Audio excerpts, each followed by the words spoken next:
people are familiar with a journal article, 5 to 8,000 words, and a filing cabinet. In drawer number 1 is the name, the title, the lab, the affiliation, the authors, like all that stuff, and an abstract. Mm-hmm. And an abstract's like a detailed table of contents. Okay. And then in drawer number 2 is the background. Drawer number 3 is the methodology. Drawer number 4 is the results. And drawer number 5 is the discussion. And drawer number 6 is references and disclaimers.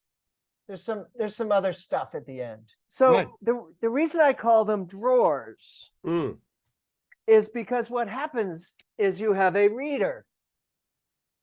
Shiny, smiling, happy researcher. Mm-hmm. And they go look at that. And they probably look at that online, and then they download the article and they put it in their reading file. And then they go and they open the article. And when they open the article, guess where they go? Spoiler alert, it ain't drawer number 1. Uh-huh. And it ain't drawer number 2. Mm. It's either Yep. drawer number 4 or drawer number 5. Sometimes it's drawer number 2.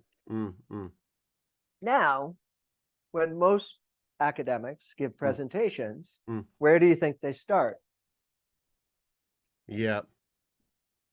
Number 1, number 2, number 3. And actually what happens, I've screwed this up. They do number 1, then they do number 2, but notice this is narrower. So drawer number 2 now takes up this much room. Yeah. And then they drew drawer number 3 and it takes up this much room. And then they say, oh my God, we're almost done. Let me get you through the results. And they run out of time. And so shifting the drawers, tidying up, and what we need to do is start where our audience would choose to start. Yeah. Which invariably is where the researcher would choose to start. Anyway, that's what everybody wants to talk about. Nobody wants to talk about the background. No. People maybe want to hear about the methodology, but only after they hear about the results. People maybe want to. So what happens is we're presenting in the order that if you gave people the choice, no one would choose. Yeah.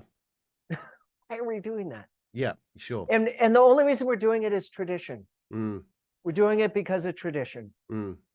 And I'm trying to change it. I'm trying to change the research presentation world one person at a time. Yep. But it's hard because we swim upstream. So there's a couple of things researchers should know about presentations. One is the thing that people are most likely to remember are the first thing you talk about and the last thing you talk about.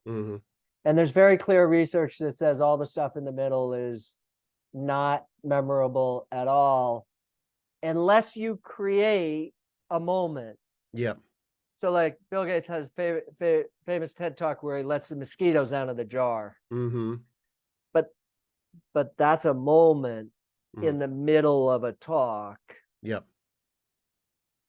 That overcomes the bias, because the bias is recency and primacy. We remember the first thing and the last. So start with the things you want to tell people, because they're not going to, even if you keep them engaged, they're not going to remember the middle minutes. There's a tendency to leave the best for last, isn't there, for some reason? And actually, it's, with my coaching, I had a client say to me, Jimmy, the best exercise, the best concept you shared with me in the 6th session out of 8. and I wish you had given that to me in the first session. And I was thinking, well, if I'd given you the answer in the first session, then You what are we wouldn't come gonna to do? the first 5. Well, yeah, well, this is it, you know. So I suppose there's that, you know, it's do you wait? Do you wait? But obviously not, because actually I you mean, need in to. journalism, we say don't bury the lead, Mm, right?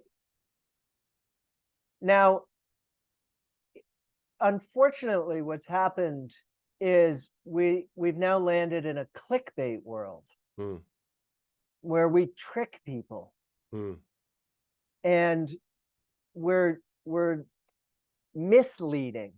yeah. Like clickbait, the definition of clickbait is mislead. Mm, mm, And it comes from don't bury the lead, but Mm. the lead's got to be true. mm, But then as our communication mediums have been corrupted by the need to be heard and Mm. manipulation, Mm. misleading has become okay. yeah. Yeah. Misleading's kind of become the norm. So that's where you have to be careful. Mm. You can't mislead. But if you bury the lead, then people are going to, Mm. people are going to go to their phone. They're going to stop paying attention. They're just, it's natural. And this is the struggle I sometimes have with researchers. They're like, well, people do pay attention, Andrew. People, and sometimes that's true. Mm. Sometimes that's true. People will pay attention. People will get through the story. Who are these? But who you're are these? working against the natural process of their brain. Mm, They're mm, having to struggle to pay attention. yeah.